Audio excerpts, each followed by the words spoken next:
प्रिय विद्यार्थियों, एक बार पुनः आप सभी लोगों का हार्दिक स्वागत और अभिनंदन है। प्री बोर्ड 3 के अंतर्गत वस्तुनिष्ठ प्रश्न जो पूछे गए थे, इस वीडियो में उन्हीं वस्तुनिष्ठ महत्वपूर्ण 40 प्रश्नों के उत्तरमाला के विषय में अध्ययन किया जाएगा। तो यहाँ पर आप देखेंगे, सबसे पहले आपको यह ज्ञात है कि हिंदी का पूरा पेपर कोविड-19 के कारण सीबीएसई बोर्ड ने 2 भागों में विभाजित किया है। प्रथम वस्तुनिष्ठ प्रश्न और दूसरे वर्णनात्मक प्रश्न के रूप में।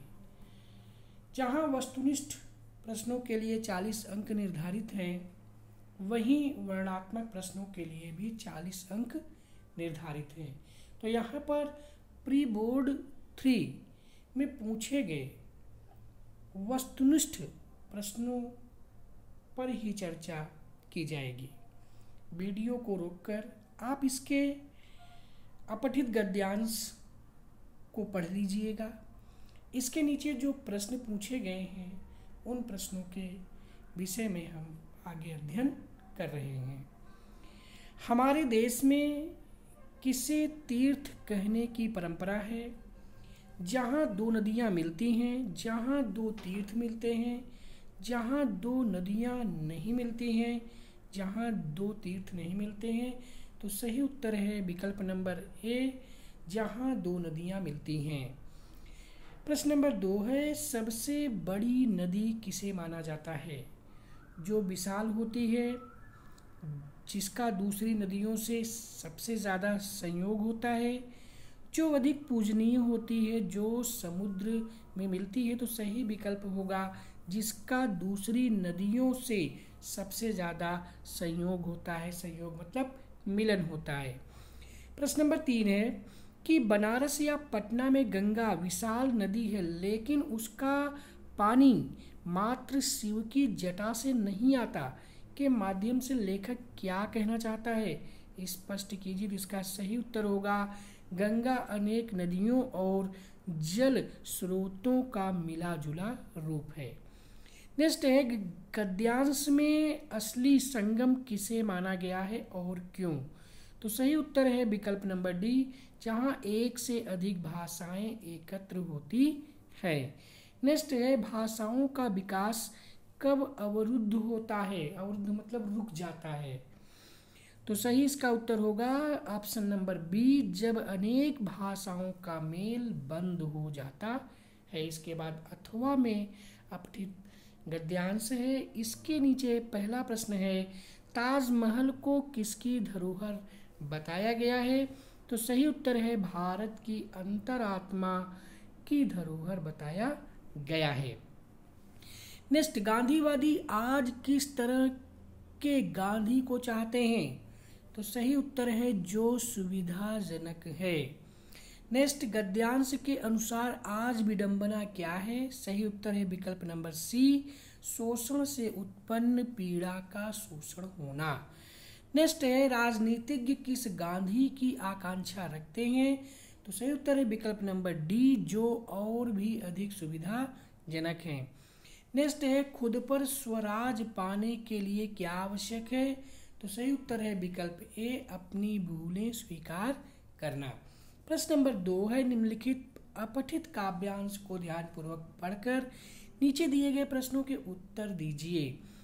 प्रश्न नंबर 1 है, काव्यांश में भारत और भारतीयों में रिश्ता बताया गया है। तो सही उत्तर है विकल्प नंबर ए, माँ बेटे का। प्रश्न नंबर 2 है इसमें नेक्स्ट, कि तुम्हें दुष्टता दृष्टि से देखे में निहित अलंकार है। यमक अलंकार वहाँ होता है जहाँ पर एक ही शब्द एक से अधिक बार आए, लेकिन हर बार उसके अर्थ अलग हों। श्लेष अलंकार में एक ही शब्द के कई अर्थ होते हैं। पुनरुक्त प्रकाश अलंकार में एक ही शब्द जब एक से अधिक बार आए, लेकिन उसका अर्थ सेम हो। और अनुप्रास अलंकार में एक ही वर्ण बार की बार बार आवृत्ति होती है, यानी एक ही वर्ण पंक्ति में कई बार आता है, तो वहाँ अनुप्रास अलंकार होता है। तो यहाँ पर जो दा वर्ण है, दुष्टता, दृष्टि, देखे, यहाँ पर दा वर्ण कई बार आया है, इसलिए यहाँ अनुप्रास अलंकार है, तब विकल्प नंबर बी सही होगा। नेक्स्ट है माता का सस्य श्यामला रूप कहाँ देखा जा सकता है, तो सही उत्तर है विकल्प नंबर सी, खेतों में।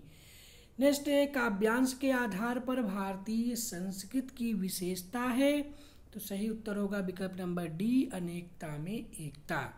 नेक्स्ट है काव्यांश में वर्णित भारत माता की क्या विशेषता बताई गई है, तो सही उत्तर है विकल्प नंबर ए, अदम्य बलशाली। इसके बाद निम्नलिखित नेक्स्ट है अथवा में निम्नलिखित अपठित काव्यांश को ध्यानपूर्वक पढ़कर नीचे दिए गए प्रश्नों के उत्तर दीजिए। तो पहला प्रश्न है इसमें कि भाग्यवादी सफलता के बारे में क्या मानते हैं, तो इसका सही उत्तर होगा विकल्प नंबर एक, भाग्य में लिखी होने पर ही सफलता मिलती है। नेक्स्ट क्वेश्चन है धरती और आकाश किसके कारण झुकने को विवश हुए हैं, तो इसका सही उत्तर होगा विकल्प नंबर तीन, परिश्रम के कारण। नेक्स्ट है काव्यांश में निहित संदेश क्या है, तो विकल्प नंबर बी सही होगा, परिश्रम का सहारा त्याग कर भाग्य पर भरोसा करना। नेक्स्ट है नर समाज में कौन सा समास है, तो सबसे पहले हम आपको बता दें कि जिस समास में पहला पद प्रधान होता है तो अव्यय या उपसर्ग होता है, वहाँ व्ययी भाव समास होता है। जिस समास में उत्तर पद अर्थात दूसरा पद प्रधान होता है वहाँ तत्पुरुष समास होता है। और जिस समास में दोनों पद प्रधान होते हैं, पूर्व पद और उत्तर पद, वहाँ द्वंद्व समास होता है। और जिस समास का पहला पद संख्यावाची होता है वहाँ पर द्विगु समास होता है। तो नर समाज, यहाँ पर नर और समाज दोनों ही पद प्रधान है, यानी पूर्व पद और उत्तर पद दोनों प्रधान होने के कारण यहाँ पर द्वंद्व समास है, अतः विकल्प नंबर बी सही होगा। नेक्स्ट है भाग्यवाद को किसका हथियार कहा गया है, तो सही उत्तर होगा विकल्प नंबर ए, दूसरों का शोषण करने का अस्त्र।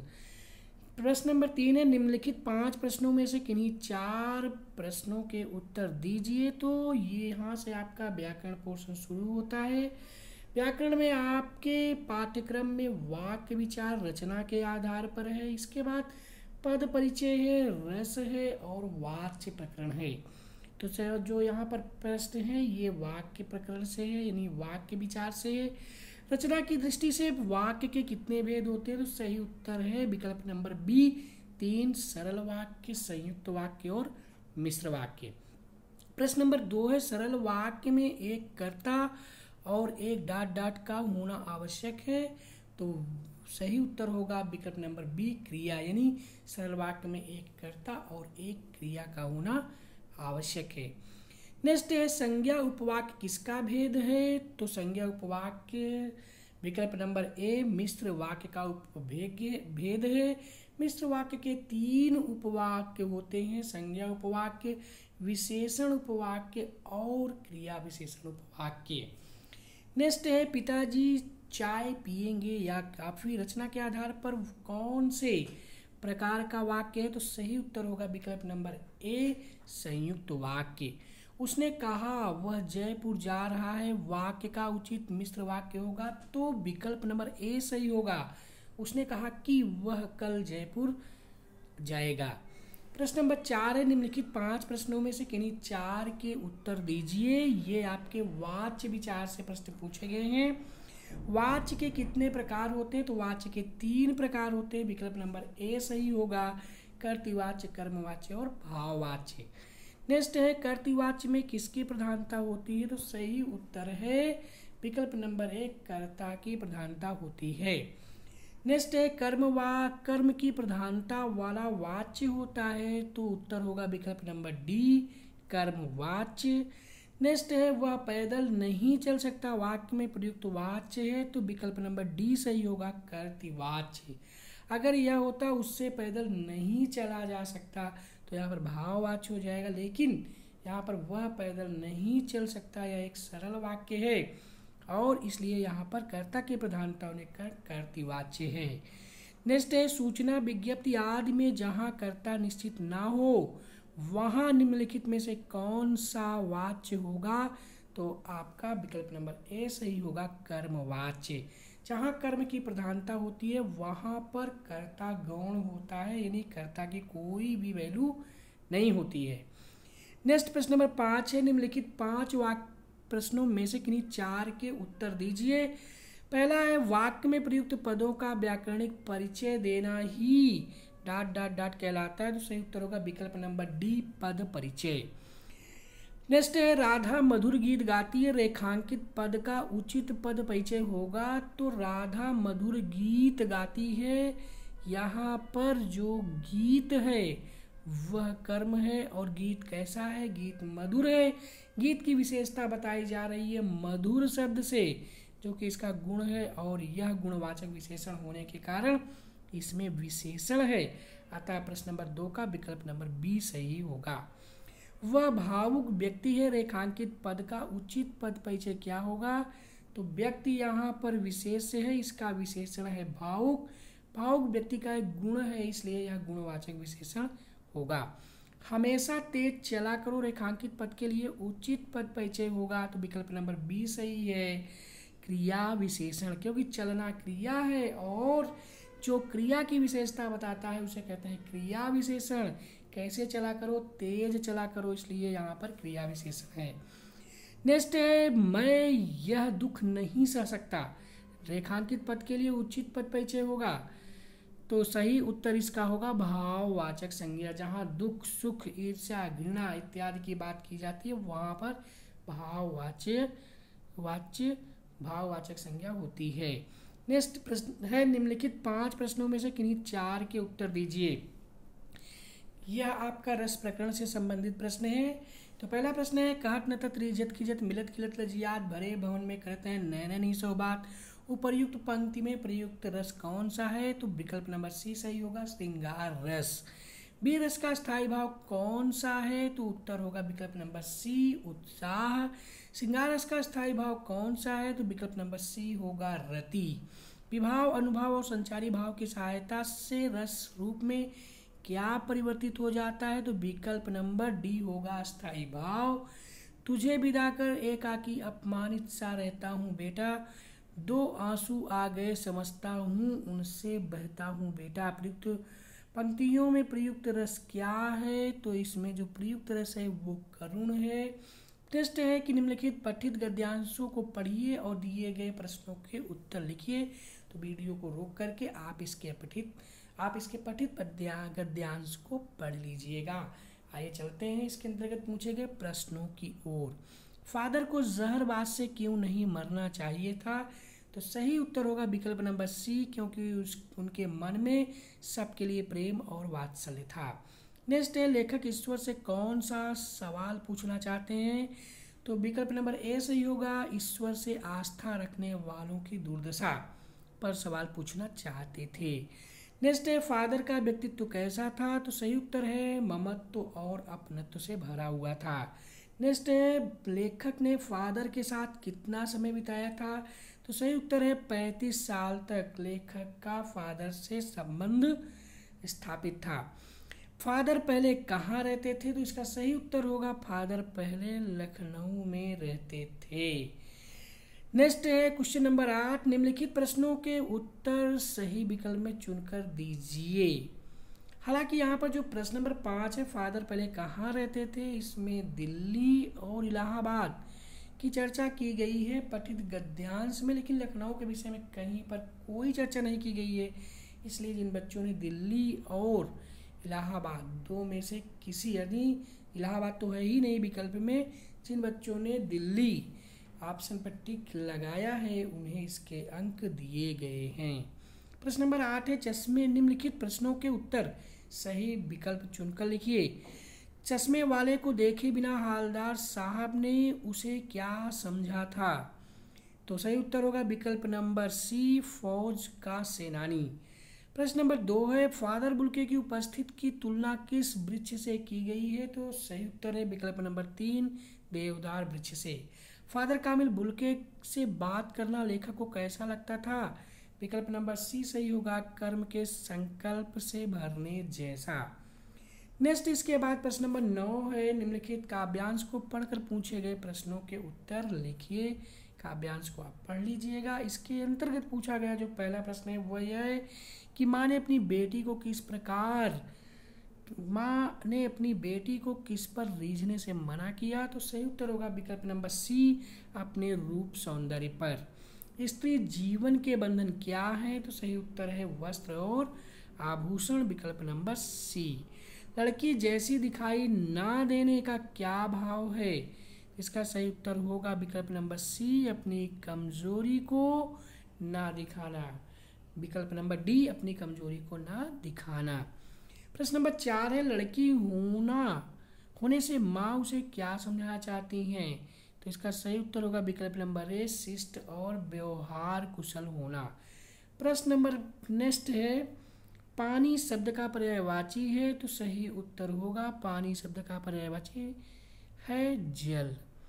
निम्नलिखित प्रश्नों के उत्तर सही विकल्प चुनकर लिखिए। परशुराम जी का डांट इतना भयंकर था कि उसमें गर्भ के भीतर स्थित बालकों को मारने की क्षमता है।